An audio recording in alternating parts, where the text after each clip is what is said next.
There's a narrative being sold on social media right now that AI content creation is super fast, super easy, and super cheap. And I think it's harmful.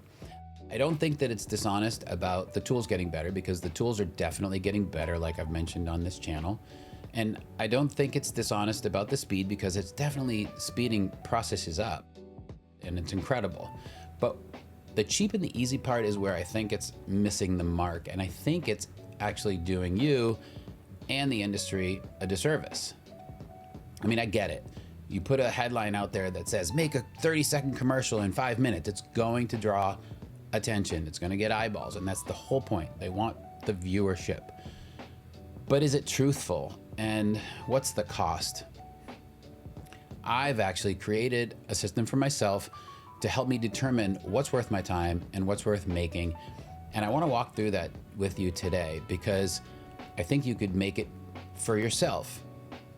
But before we get into that, I'd like to explain what I mean by the cheap and easy part. So let's dig into that. Yum, yum, yum, yum, yum, yum. I'm Dan Pressman, and this is Gen Candy. If you're new here, I've been a filmmaker for the last 20 plus years, and I've been working with AI in filmmaking since 2022. And this is where I share what I've learned, some insights, and some of my work. So what are we getting into today? Let's check it out. Some of what's being pitched is true, so let's start there. If you're doing an AI production, you probably don't need a crew. You likely don't need a studio. And you definitely don't need a $50,000 budget just to make something that looks credible. Don't get me wrong, I'm not ruling out $50,000 budgets, because they're a real thing depending on the project. But you don't need it just to make something look credible anymore. I think what's being missed is that speed in production does not eliminate the cost of making something good, because your time has value. Can you do a 15-second fight scene that looks super cool with Seed Dance? Yes, absolutely you can. But will it tell a good story? Will it evoke human emotion? Will it sell a product? Will it keep somebody engaged for more than that 15 seconds? Those are the things that we need to ask ourselves, because in the real world, a client is not going to come to you and say, hey, make me a 30-second commercial in 5 minutes. It just doesn't happen, because clients have very specific needs. They will come to you with a brand guideline deck. They'll come to you with a brief. They'll come to you with a script. They'll come to you with very specific ideas in their head of what they're looking for, how they want it to look, how they want it to sound, how they want to speak to their audience. And you plugging in a prompt or 2 or 3 and waiting for AI to make all the decisions for you and pop something out is not going to cut it. It's just not. So while you're spending all your time making these quick, punchy things that are going to get attention on the internet, is it really worth your time? That's where the cost comes in, is the time that you're spending making these things out of, 3 or 4 prompts and thinking they look super cool. Great, they do. They look cool. I'm not taking that away from you. But is it going to serve you in the long run? Because we need to be telling good stories. We're filmmakers. So that process, or that pipeline, is what takes time if you're going to make a good story. And it doesn't matter what kind of film you're making, you have to have pre-production. Sometimes it may include concept development or script development, unless you're doing it for a client that comes in with those assets. But you still have to develop your characters, your locations, your props, and each one of those takes time, because you're never going to get the perfect character the first time you prompt it. So you have to get close, and then you have to iterate and iterate and iterate. And this can take a lot of time. Time is ticking away. Once you finally have all of your elements in place, then you have to start actually making the frames. And those frames are basically key moments throughout your story that translate well to a video generator, and this takes thought and time, and sometimes you don't get it on the first try. So, there's a very iterative process with every single shot that you do in your film, and that takes time. And then once you move to video, you have to iterate again. And sometimes when you do that, you realize, oh, this shot isn't really working because the still started like this. I probably need to change it a little bit and start the still from a different perspective. And so that starts the iterative process again and again. That's time is ticking away. That's just to get you to the point of the edit. And the edit takes time. Edits are something that you have to put a lot of thought into if you're going to make something that's good. I've sat with directors who will literally shave off one frame from a cut to make it feel right. And when I was younger, I thought they were completely insane. But as I grew as a filmmaker, I realized that one frame can make a world of difference. This is all time that's building and building and building, and we're still not done. We still haven't done color grading. We still haven't done sound design. And some people think, oh, sound design, I'll just put in some footsteps and some background noise and be done. But it doesn't work like that. I mean, it can if you just want to tell a story. But if you want to tell a good story, then your sound design has to act like a character, and it has to move the story forward, and it has to pull your audience in. And that takes time and thought.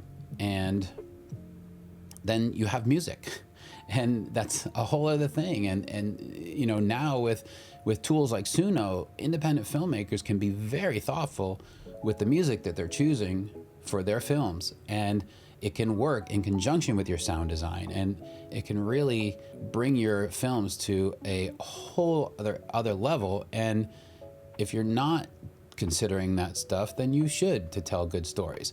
But again, it's time. When people say that it's cheap and easy, I think that is not true, because the cost is your time. And it's not the time that it takes to make good content that's the problem. It's the time that it takes to make bad content that's the problem, because we are so bombarded by things on social media and like, oh, you can do this and you can do that and you can do this, and you want to try it all. And the problem with trying it all is that you're taking time away from making good content. That's why I created my system for deciding what's worth my time and what's worth making. I just wanted a way to have a sounding board for my creative ideas, because I have a lot of them. And so if I tried to produce them all, I would have no time to spend with my family or to do anything really. So anybody can build this, and they can build it specific to the criteria that they need. So let's take a look at that.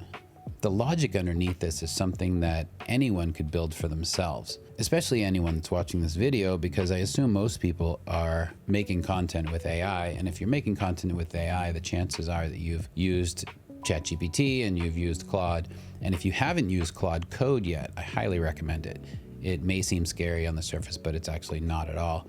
And you could literally go in there and ask it to help you build a multi-agent assessment system that will assess creative work. And you can even ask it to suggest certain perspectives and certain frameworks, and you can pick and choose which ones make sense for you. In my case, I have the chaos architect who thinks about the virality of certain ideas, or is it something that somebody would want to send to somebody else, basically. And then I have the lore guardian. He helps with the narrative structure of ideas, and also does this lend itself to creating IP that you could then sell. So there's a business side of it too. And then there's a skeptic, and there's an aesthetic arbiter. But these are all very specific to me. But to give an example of frameworks, at the bottom here we have the vibe matrix, which is really what they look at to see if we green light it, if we yellow light it, or if we red light it. And if we look a little closer, you can see what they're judging on. Visceral, does it hit you in the gut? Ecosystem, does it fit a bigger world? Is there a network effect to it? Is it identifiable? Is there a clear hook? Why does anybody care about this? And then bridgeability. How do we actually go from the concept to making it real? Is it achievable? I originally built this story engine for myself, for the way that I work, because I was using more canvas-based tools and it didn't really work for me in the way that I think in terms of a pipeline or a flow. I wanted to show this one particular aspect of it because I think that it is very useful. And the first thing that you do in this is not a script builder and it's not a shot builder. It's a filter. It's a filter for you, because nobody ever tells you when your ideas are bad or your ideas are not worth your time. So to get back to the initial question of, is it easy? Is it fast? Is it cheap? Yes, it's easier. Is it easy? No, it's not easy to tell a good story. Is it fast? Not really. I mean, is it faster than it used to be? Sure. But is it fast? No. Is it still a big commitment of your time and your energy? Yes, it is. I think that we have to take those things into account because we have our own mental health to think about. We have our families to think about. The people who I've known that have had very good careers are the ones who are very discerning about what they pick and choose. I mean, just look at actors and look at the ones that you know make really bad decisions about films that they're going to be in, and the ones that make really great decisions, and judge for yourself. Now, Story Engine is still in development. It's growing into a beast, and it's exciting me every single day. And I'll keep pulling the curtain back as it develops until I'm ready to launch it. But in the meantime, stay tuned, and we'll talk again soon. Yum, yum, yum, yum, yum, yum.